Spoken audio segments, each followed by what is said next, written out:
Good afternoon, and thank you for this wonderful opportunity that has been given to Open Network for Digital Commerce to come and present to you what we plan to do in the coming few months and years, and what, in our opinion, is going to be the biggest impact that it could have in the business that you are in.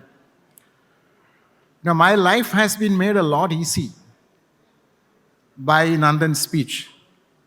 So he has beautifully articulated the big vision of how the digital commerce is going to change on all three dimensions of commerce. How the payments are being made, how the credits are going to be enabled, and most importantly, the last part of the agenda, which is how the goods and service is going to move and how the transaction is going to be enabled. We have seen in the recent past a fantastic explosion of digital commerce. We are all users of it practically on a day-to-day. But however, if you look at the penetration of that is still very low. In the retail commerce, if you look at it, it's about 6 to 7%. And more importantly, if you look at the supply side, which belongs to all of you, is very, very low. Only few of them are really, really present. What's the reason for that kind of a situation? Is it because the current players in the market are not doing the right thing? No. They are doing a fantastic job. They are doing fantastic service. We are all happy about what they are giving. However, if you look at the world over, not just in India, the way digital commerce has built up or is building up has a fundamental flaw, which Nandan very beautifully explained. It is that it is working on like silos, with one end of the chain, which is the seller, to his warehousing, to his logistics, to buyer acquisition and buyer servicing and payment. Everything is handled in one platform. And the platforms are doing fantastic job. I have no complaint. I'm a heavy user of that. But the very model of that platform, using proprietary technology, make the whole sector fall to the challenge of winner takes it all.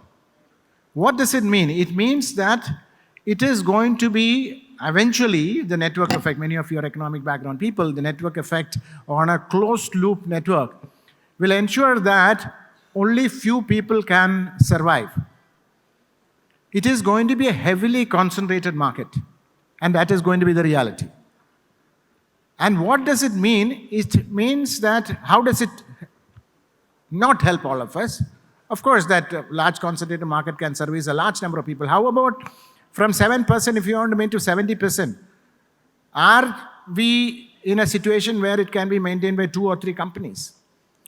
Are we in a situation where, if at all they are the one doing the whole full concentration of the market, how will it help the innovation coming from a large segment of very bright organizations and individuals to play a key role?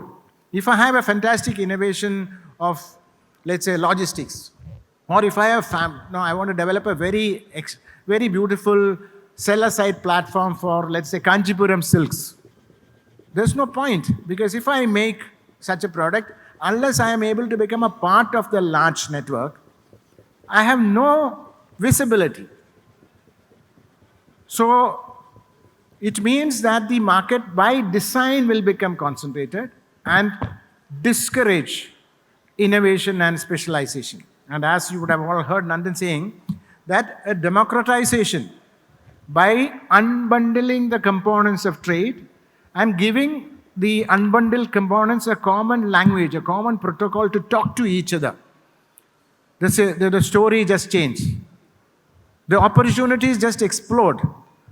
It is no more, the handle is no more going to be economies of scale, which is where the current model thrives on, and the current business businessmen would try to get the scale at whatever cost.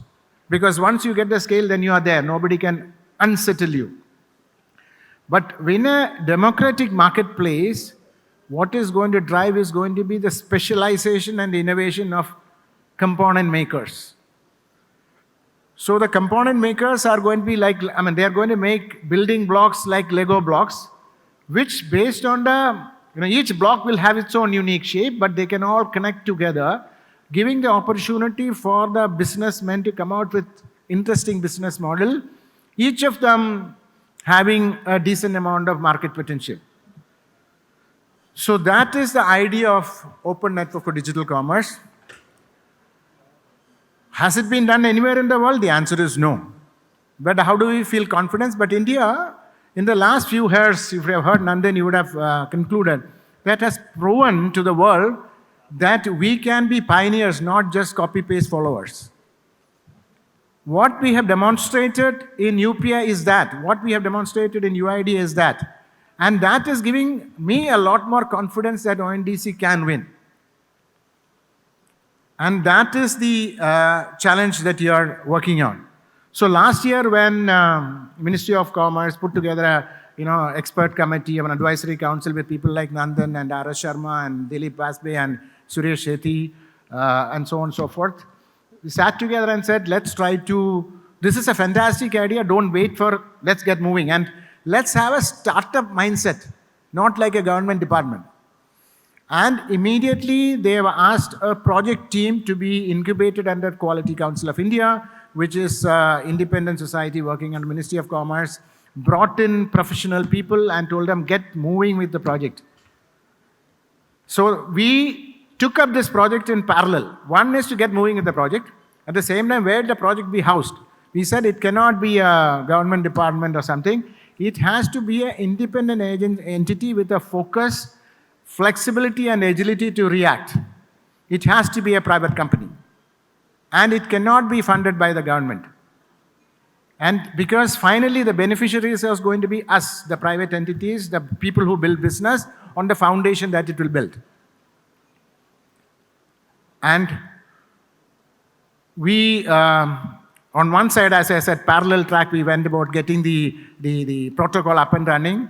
Last December, we did a complete end-to-end testing of the protocol with a which sort of demonstrated that we could do a cascading transaction with a seller platform on one side, logistic on the other side, and the buyer platform on the other side, all coming together and doing an end-to-end transaction. On the other, seamlessly stitched together so that the consumer doesn't get confused and doesn't have a problem. As far as for him, it's just a seamless thing. He goes to a platform, places an order, and it gets delivered to his place based on the price that he pays. And we also called upon the market, the industry, to come and say whether do you have innovations to support us. We organized a hackathon in February. We had 140 entities coming and say that we have interesting solutions that can form part of the network. It included big, large entities like Microsoft on the one side, and the other side we had very small startup. The one that really caught my attention was a 2-member team of school students. I thought they were actually backing up, front-ending for their father. So we did a special interview. The jury did an interview, found that these guys had come up with really cool solution based on the challenges faced by the retail shop that was next door. And the jury was so excited. He said that while they don't fit, they don't qualify for the final prize, the jury paid a special price of 50,000 rupees and jokingly says, I don't know, probably he's the one who's going to be my next boss. The kind of innovation that was demonstrated by him. And earlier, there were no role for such people. Today, there is a role for every such entities to come and be a part of the network. And parallelly, we had to have an organization to house it with the funding that is needed. So we reach across and to the institutions and say, can you come and fund it? Then we also took a conscious decision that we don't want, when we are enabling such a community to come together using some common asset, there is a natural tendency that if left to ourselves, probably we will also want to maximize the profit and try to take advantage of that. So we took a conscious decision that's going to be a Section 8 company. It is going to be self-sustaining and encouraging innovation and development of the infrastructure and protocols needed, but that is not going to be providing dividend to anybody. But the idea was so powerful that I am in one of the most privileged situation compared to any startup, is that I have to say no to people who want to invest. As of now, I have 20 the top institutions in the country who have invested, which includes all the 5 large private sector bank, 5 large public sector bank, NSE, BSE, CDSL, NSDL, NSDL e-governance now called Protean, NPCI, SIDBI, NABARD, I think I can. And most importantly, very interesting thing, CSE e-governance, which many of you might be aware, is a very interesting organization which a deep-rooted penetration into the villages of India with what you call village-level entrepreneurs being present there in more than active 1%, more than 4 lakh villages.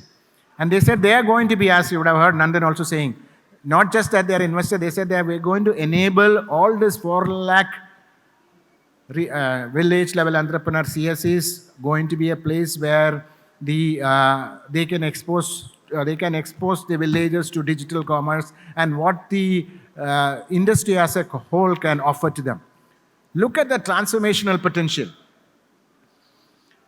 So what you are seeing, as we would have observed, that the levers are going to be innovation and specialization and not economies of scale. The progress has been very good. One, I said funding, fantastic progress. And I have a large number of companies who are already integrating with us. And to the extent that although the funding came only in March, as on 29th, I will be launching a very small pilot to demonstrate in field that it works. What do you mean by pilot? I am planning to have 5 seller platforms and 1 buyer platform and 1 gateway, doing real commercial transaction for a limited set of buyers by invitation only. But the key thing is going to be real transaction, real sellers, real merchants, real money in big city, 2 big cities and 3 small cities. And we will sort of handhold the merchants to come online, and which will include grocery and restaurants and so on and so forth. And during the month, we are going to see what is the kind of practical problems they're facing. Because when you're going to scale up, we need to give a nice playbook. All what we have done till now, sitting in the our hackathons and in our labs, etc., will not be sufficient. We want to see what's the real challenges in the field. And I know that there's going to be a lot of challenges. I know that I can't answer all these challenges, but there is a team which is convinced and a large cross-section of industry already willing to be a part of this show. And we expect that by August, we should be able to dedicate this to the nation with presence at least in 100 cities. And it's just a go. We are going to start with a minimum viable product. We already put in a special team putting a lot of components. For example, if I just give you some of the components, like we are going to create what we call a network-wide reputation ledger. So what does it mean? It means that a seller who is there in the network will be able to have a very clear, have a reputation and a credibility index, which is based on a set of transparent parameters, not just designed or dependent on the current platform he's working, but on the total market as such. So it means that, it doesn't matter, even if he moves from one platform to another, his credibility and his reputation goes with them. We have also started working with many of the small and medium enterprises, associations, government department, etc., encouraging them to develop specialized platforms of sellers only. I'm sure that many of you would appreciate, supposing you are a seller, you are ready as an individual, as a group, to have a platform to make your product visible. There is no point in doing that because you don't know where the buyer will come from. And in the retail digital commerce, the biggest challenge is getting and onboarding the buyers. And that's a very expensive affair. So now you don't have to worry because a lot of buyers will be there who are brought by all buyer platforms for whom every seller is visible. Look at the power of that. Now let me just give with an example to make you understand. There are many entities today who have a lot of customers. For example, fintech companies, let's say Paytm and PhonePays of the world. Or banks who have their consumer base. And today they are not in e-commerce because if they want to be in e-commerce, they need to have access to all the sellers. And getting on the sellers onboarded, etc., is a different business itself. So they said, might as well not do. I will have a tie-up with an existing platform. The bankers will say, I'll have a tie-up with an existing platform. Tomorrow, they don't need to worry about it. They say that I am going to add a commerce front end to my customer acquisition. And they will, my application is going to be ONDC protocol compliant. It means that my consumers will have the visibility of every seller in the market. Look at that power. So a lot of people who have pretty large consumer base but did not have a mechanism to access the sellers are all now coming and say, where are the sellers? Now the sellers say that, the people who are specializing in the seller side say that I don't need to worry about the buyers. Buyers are there. I can take it for granted that the buyers are there. I only need to specialize with respect to my product and my customer experience. So this is the fundamental structural change that we are expecting. And we have started working with them. More than, as of now, about 7, 8 banks have already started integrating with us. The rest are not coming, not because they don't want it, because we have not had the opportunity to connect with them. Everybody whom I talk to are there willing. So let me wind up, and we have a counter outside my team. You can talk to them. I have only 2 appeal to the Retail Association of India's members. One is, if you already are digitally enabled, make your digital platform ONDC compliant. It's a matter of few days of some smart IT guy sitting and working on it. And you have very little cost and you have a lot of buyers coming to it. It may not happen tomorrow, it will happen within the next 2-3 months. Do that. If you are not fully digitally enabled, I saw a lot of nice smart technology service providers outside who are giving you some kind of support, who are giving some kind of product, I don't know, the POS or all kinds of digital platforms. Talk to them, tell them, make your solutions ONDC compliant. And they will do it very fast. It does not, and for them also it's very easy because they don't have to customize for each of them separately because it's all protocol standard. Only configuration for once they make the standard product, it's only configuration for the others. There are entities who are able to do that at ease and handle your operations. And so that way, either you do by yourself or come as a seller platform, or convince all your SIs or service providers to do that, or tell some of them might be sort of representing some association, like I said, Kanjipuram Silks Association, or the Plastic Manufacturers Association of Ambattur. I'm just making up something.